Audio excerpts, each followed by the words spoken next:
Okay. Assalamu alaikum wa rahmatullahi wa barakatuh. I pray all well. Can you hear me? Just type anything in the chat box if you can. And let's start. It was almost a near miss, technical issues, but alhamdulillah.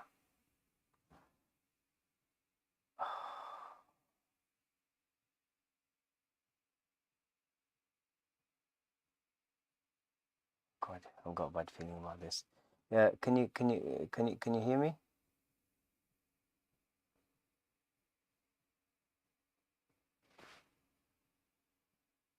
Yes. Okay. Good. All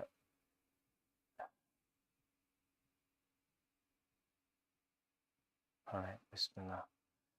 Okay. Let's start. Al-Fatiha. مالك يوم الدين إياك صراط الذين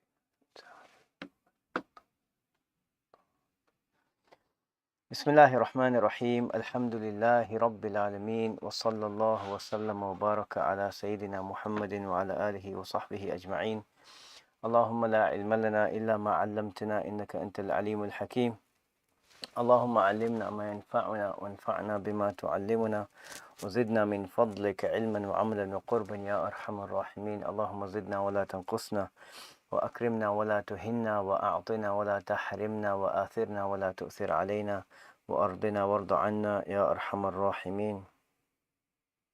Okay, Bismillah, Alhamdulillah, wassalatu wassalamu ala Rasulillah. So we're inshallah ta'ala gonna start the study of this text, Al-Lubab fi Sharh al-Kitab. So this is an excellent work. It's one of the best beginning to intermediate texts of the Hanafi school, and you know it's quite a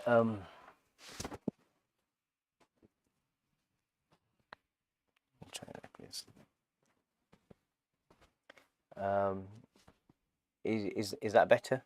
Is still getting I've heard this background noise. Or mysterious complainer. Something else being picked up. I do apologize. Is it the fan? It might be the fan. Possible. Okay, let's just continue. We'll look into this later, inshallah ta'ala. Okay, so it's one of the best intermediate texts for the student of knowledge, simply because, well, there's a whole range of reasons. We'll look at them. So before going into the actual text and before going into the study of the text, we're going to have some introductory sessions. We look at the Lubab, we look at the author of the Lubab first, then we look at Imam al-Quduri, and then we'll look at some of the concepts behind tarjih and Rasm al-Mufti in the Hanafi school, how positions are chosen, because this is not just a study of the masail. It's not just a study of the furu' like you do when you study Mukhtasar al-Quduri. This is a level higher, in which firstly we want to understand the issues of the matan. What is a matan there for? The matan is there to transmit the madhab of Imam Abu Hanifa, right? And we look at so there are four main mutun in the Hanafi school, as we look at, right? Quduri being, one of them. The accepted ones that people normally go with now is Quduri, Kanz, the Mukhtar, and the Wiqaya. So the sharh is there as an explanation of the masail with the ta'leel, with some reasoning. So now, what is the legal basis of a ruling in the Hanafi school? Where do we prove it, and how do we explain the ruling, and how do we derive similar rulings from it? So this is called a ta'leel fiqhi, right? And it's, for example, it's the reason why Imam al-Mawsili wrote the Ikhtiyar. So he wrote the Matan al-Mukhtar, and then his own commentary on it, he called it al-Ikhtiyar li ta'leel al-Mukhtar. The Ikhtiyar, so, to give the legal reasoning. behind the Mukhtar. And the ta'leel behind a mas'ala in the Hanafi school, there's not just one ta'leel. Sometimes there can be multiple ilal for a ruling. But generally, to develop within the student of knowledge this a skill, this ability to look at an issue, understand its ta'leel, the reason why, the legal reasoning, and then to be able to apply that into other situations, is that is basically the study of fiqh, right? From one aspect, to be able to develop this ability in order to be able to take the masail of the books and apply them to other scenarios that are not explicitly stated in the books, right? So Lubab is one of the better one of the best commentaries for that, for a number of reasons, right? You could call it Mukhtasarul Hidayah, right? The main book in the Hanafi school to learn and to develop this malaka fiqhiyya, this ability to understand fiqh and see things through the lens of the mujtahids of the Hanafi school, and to be able to look at instances, understand their rulings, derive rulings based on other rulings, and apply them. This is a malaka, it's a gift, it's a skill, it's a knack, right? And the main book that is used for this is Al Hidayah. Although there is another work, Bada'i' al-Sana'i' by Imam al-Kasani. And but the thing with Al-Hidayah is it's a shorter work, generally printed in 2 volumes. If it's just the text on its own, most editions have further commentary or some footnotes. So Bada'i' al-Sana'i' by Imam al-Kasani is an excellent work, right, for this. This is the wrong mic. Everything is perfect. Okay, just bear with me a second.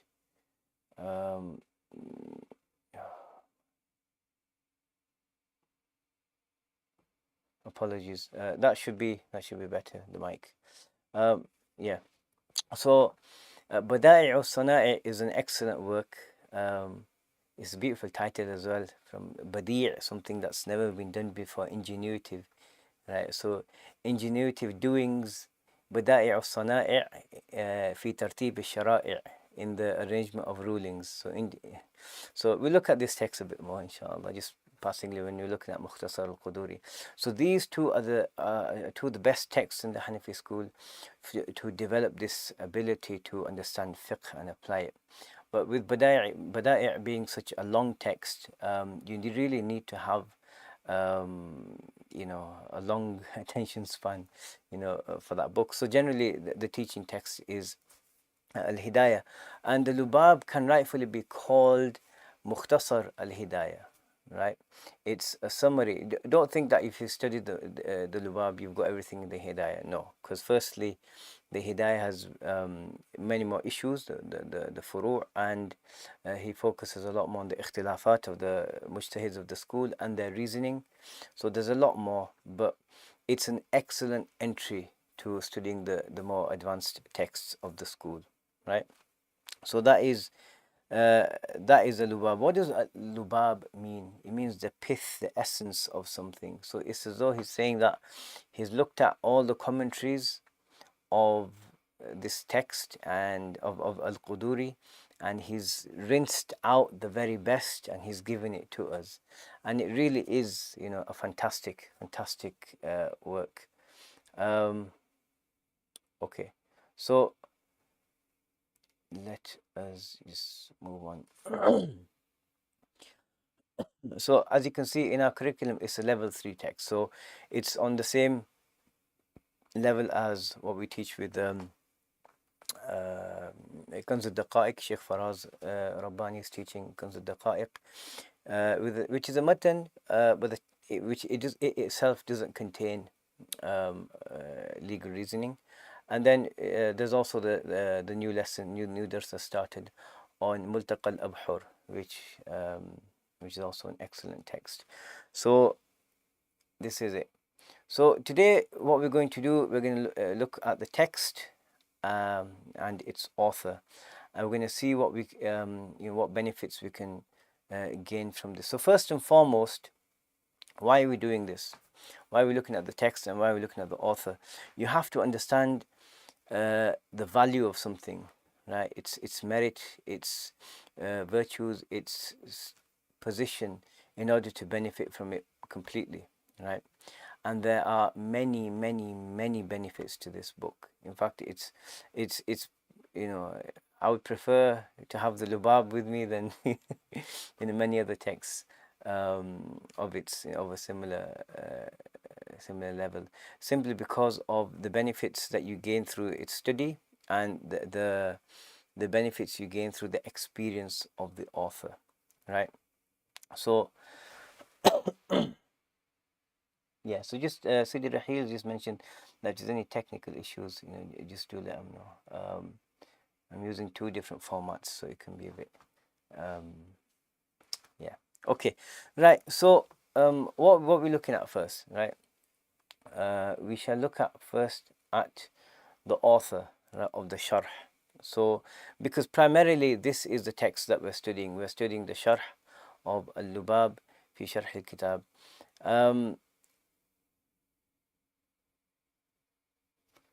I got a unique insight into this book. I will say that I studied it with Shaykh Abdul-Rahim Reasat, a Turkish scholar who he was living in two places actually at the same time. He was living in a town called Jisrin on the outskirts of Damascus, and he, mashallah alayhi, he's wrote a commentary on the Hidayah himself, and he's taught the Hidayah a number of times himself in Turkey and in other places. He had a lot of insight, and much like Imam al-Maydani, Shaykh Abdul-Rahman had this is an example of someone that studied something well and achieved mastery in it, right? And to the point that he was telling us what he studied. He spent God knows how long just studying Arabic. Once he mastered that, did some balagha. He went on until he mastered the Hidayah, and then he moved to Damascus, and he frequented the lessons of Shaykh Abdul Razak al-Halabi. And Shaykh Abdul Razak had a lesson on Saturdays where he would teach the Hashi of Allama Muhammad ibn Abidin. And this was a lesson for the ulama, right? The scholars used to attend this because he was quite advanced in age and decades with the book. He had a really deep grasp of it. And Sheikh Abdul-Rahman he started attending with a number of other scholars. And there were issues and there were points where Sheikh Abdul-Rahman would ask him, what's your take on it? Right, because of his unique perspective, through having it was clear that he'd mastered the Hidayah. So through his unique perspective of that, it gave him an insight into many issues. When we studied when we studied this text, he had a lot of insights into the text, but one thing you get from the text is mastery, is the mastery that Allama Abdul Ghani al-Maydani had of the text. And so what you can see is he studied the initial books of the school, and then once he'd got a firm footing in them, he moved on and he read many, many, many texts. And just the references that we see in his books, they speak volumes about his knowledge, right? And he's one of those people. He speaks volumes about his humility. Um,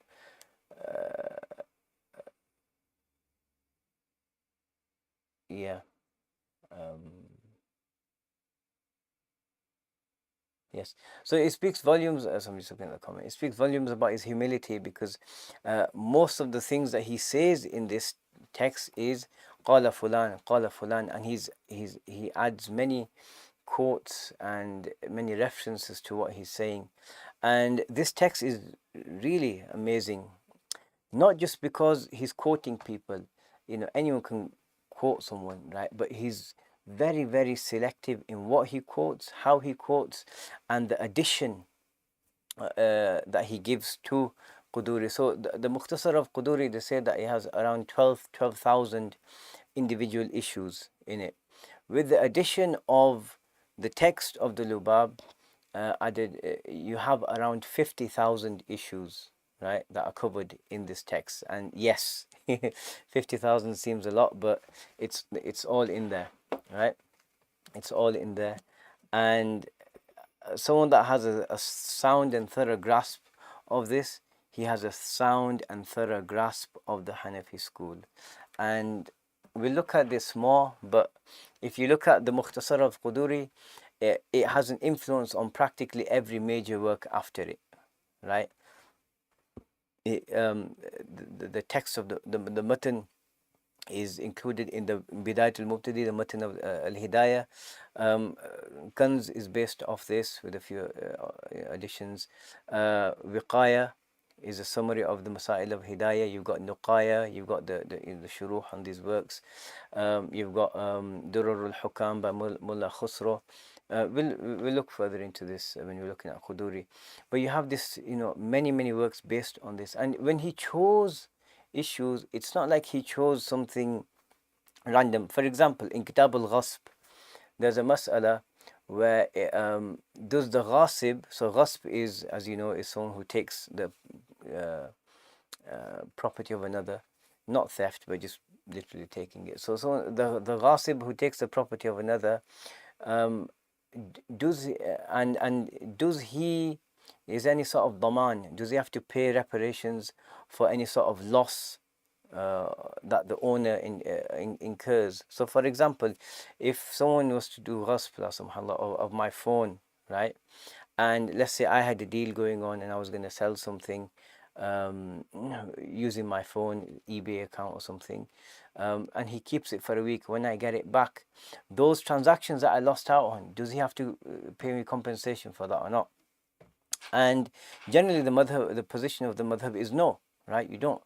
But then then Imam al-Maydani adds another mas'ala there at this point. Right? He said, إِلَّا إِذَا كَانَ مُعَدًّا لِلْإِسْتِغْلَالِ. Right? So you don't pay any sort of compensation unless the maghsoob, the thing which is being taken, its purpose is to make money from it. So for example, if I had a taxi, I bought a car and its whole purpose was for me to take people from place to place as a taxi driver, then if someone was to take that car off me, the ghasb of that, if he returns it, that's fine. I get my property back. But does he have to compensate me for loss of earnings? Yes, in this situation.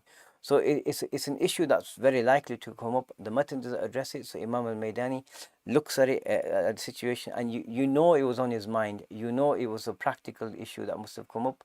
So he adds this. He adds this fara' here on this point. Okay, so before we get into it, there are a number of editions of the text available. So this is my old.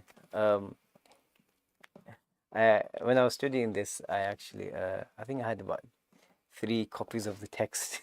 The first copy, something happened. It got really badly damaged, so I had to get another one, and then another one.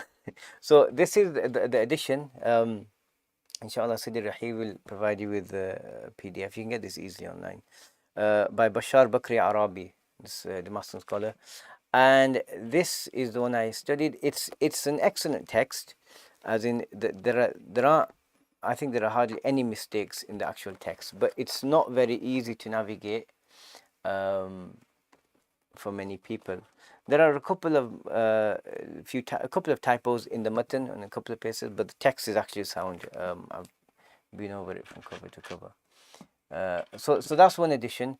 Another edition, not as good, by Shaykh Abdul-Rahim Al-Ata. I don't know if that's available online. Many people will be familiar with, I think it's a 6-volume edition by Dr. Said Bakdash. He's based in Saudi Arabia, and I believe he's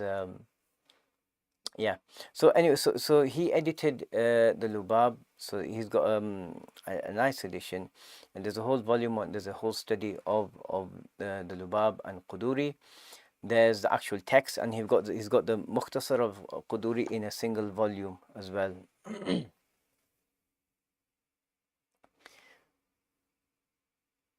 Okay. Yeah. Yes, I'll do the Q&A at the end. If it's easier, go on YouTube, please. So yeah, so the addition of Sheikh Said Baktash, I spoke to him because the slides we'll be using, I'll base it off his edition. Unfortunately, I asked him permission that can you use can we use his edition, and so he graciously agreed. But the edition that's available online, so the one that Sayyid Rahil has given you a link to, it has a number of mistakes, which he said, that it's just, Aballahul Kamal illa li kitabi, right? Allah has refused perfection for anything but His own book. So that edition, it is a good edition, but there are a number of typos, and inshallah, as we're going through it, I'll be comparing with this other edition, so we'll catch them, inshallah ta'ala. He did say that he's been through a number of reprints, and now the fourth edition of Dr. Said's edition of the Lubab has. He said Darus Salam in Egypt, they have printed it. So I looked on the website, I couldn't see it at the time. So he's given the document to them. They'll be printing it and publishing it. So if you can get that, the fourth edition. I've seen the second edition around, in some bookshops, but don't get those. Don't get the first three. Just get the fourth one if you're going to buy that edition.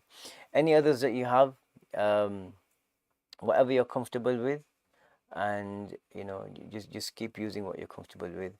And you want to familiarize yourself with the text, so well that you can actually picture the mas'ala. Okay, this mas'ala is on this page, is somewhere there.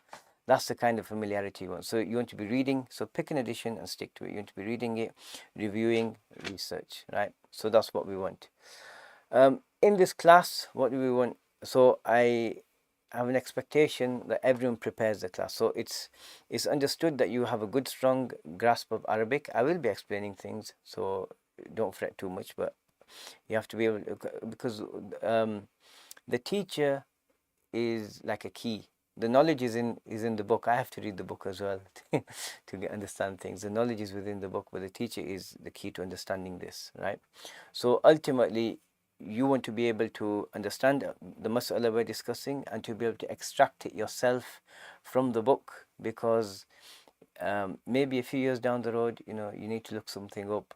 You just have the book handy, so you need to be able to understand the text. So I expect you to go through the text beforehand and look up any words you don't know, right? Some might be technical terms. So for that, Allahumma salli ala Sayyidina Muhammad. There are a couple of works. I'll mention them next week, the recommended texts in the next session. But go through, look up all the words, read the text beforehand. You should have studied Quduri, and you should have a basic grasp of the mas'ala, but which we will go over it, and review, right? Once you've done it, go over it, understand it, and this is the priority, as I mentioned on the forum. So that's the priority. Please do participate in the forums, get to know each other. You'll be studying this together, and we can look at any issues that come up. So I'll give an opportunity at the end of each lesson, inshallah ta'ala, to ask questions, and you can also ask them on the forum. So we'll take care of it like that, inshallah ta'ala. So so understand the text, study it beforehand, review, and keep up, right? It's very easy. What you do, you dedicate a time slot, the two class slots, and the time for your preparation and review. Take that and make it a time slot for Allah. Now this is time for Allah subhanahu wa ta'ala, and nothing else happens there. Plan your days and your weekends, whatever, around this, so nothing clashes. And the importance, what you put into it will be what you get out of it, right? It's like that, right? So inshallah ta'ala, we want to have a good understanding and a mastery of this text. So let's look at the sharh. And we look at the author and the sharh. And so the author of this work is Shaykh Al-Allama Abdul Ghani ibn Talib ibn Hamada Al-Ghunaymi and Al-Maydani. Right, so he's known as Al-Maydani nisbah to an area of Damascus called Al-Maidan. Is still there today. Maidan, as you know, even in Urdu, Maidan, it means a big field. And his teacher, Imam Muhammad ibn Abidin, used to call him Farisul Maidan. So a Faris is a horse rider. When you ascribe it to a field, it means, the best rider in the field, right? Someone like they used to say, for example, one of the scholars in Syria, he said that Abdullah radiallahu anhu, the father of the Prophet, was Afrasul Arab, right? He was the best horse rider amongst the Arabs, right? And so it's a skill, right? It's a notable skill, right? So he used to refer to there were words of praise for Allama al-Maydani. So it's in the southern part of old Damascus and still there today. And Damascus is a very unique place. It has a strong culture of knowledge, going right back back to the time of the Sahaba. Knowledge, scholars, students of knowledge, have a very deeply regarded place in the hearts of the people of Damascus, right? And we see this, that even families, that his family were people that were well connected to the circles of knowledge, to the scholars. His father ensured that he got a good Islamic understanding, right? So he's known as Al-Maydani because of that, right? Right, yeah. So he's born in the year 1222 Hijri, and he died in 1298, right, 76 years old, right? Radiallahu anhu wa ardah. And a life that is brilliant, right? We look at some more of his works, but his other notable work is the Sharh of the Al-Aqidah Tahawiyah, and people have benefited from these works, from his since he wrote them until our time. So an excellent scholar. And his father, so I just got those dates up there for you. So his father put a lot of effort in his education, right? So he sent him at an early age to memorize the Quran, and so he'd finished this by the time he was 11. And Allama al-Maydani, even as a child and as a teen, he had a special place in the hearts of his teachers and other students of knowledge. One, because of his capabilities, right? He's a person of effort and hard work, right? And he was very intelligent, as you can see from the works of his efforts. He was very intelligent, and there's a lot of hard work that he put in. And so the scholars that saw this in him gave him this attention, right? That was due to him, right? So his family was also a family that held sacred knowledge in high regard. And what you find in Damascus, that certain people might not be scholars and they might not have scholars in their families, but what they will do, they will help and support scholars, and they will help and support students of knowledge. There'll be people, they'll just randomly cook for students of knowledge. And and this has been, like I said, is a successive tradition in Damascus. I was in Damascus once, and not far from Maidan actually. And I I just stood on the street, and I had a backpack, and I was holding the holding the strap. And this man, he was just walking past, and I was dressed like a student of knowledge. I had a bag and whatever, books and whatever. And he just walked past me, and he came and kissed my hand and walked off, right? Just randomly. So so this environment of knowledge is something very, very important, and you have to see that to stand out in such an environment, you have to have a fair degree of skill and understanding. So he studied with scholars of Damascus. He studied with scholars from Mecca on his hajjs. He went on hajj multiple times, and scholars of Medina. And also some scholars from, he attained some ijazat from scholars from Palestine and Egypt. Radiallahu anhu wa ardah. Okay. Right. And so he is also one of the people that actually stood out with Al-Imam Muhammad Amin ibn Abidin, one of the most influential figure in the later Hanafi school. His Hashia, Radd al-Muhtar, on Imam Haskafi's Dur al-Mukhtar. They're buried actually quite close to each other in Bab al-Saghir in Damascus. Yeah, I think Imam Ibn Abidin is buried to the right, and Imam al-Haskafi is buried to the left. And you can tell he had a strong connection to Imam al-Haskafi. He commented on a number of his works, and radiyallahu anhu wa ardah. And he had 4 students who really stood out, in their abilities and what they got from him. And so Imam Abdul Ghani al-Maydani was one of them. Right, we'll mention their names shortly.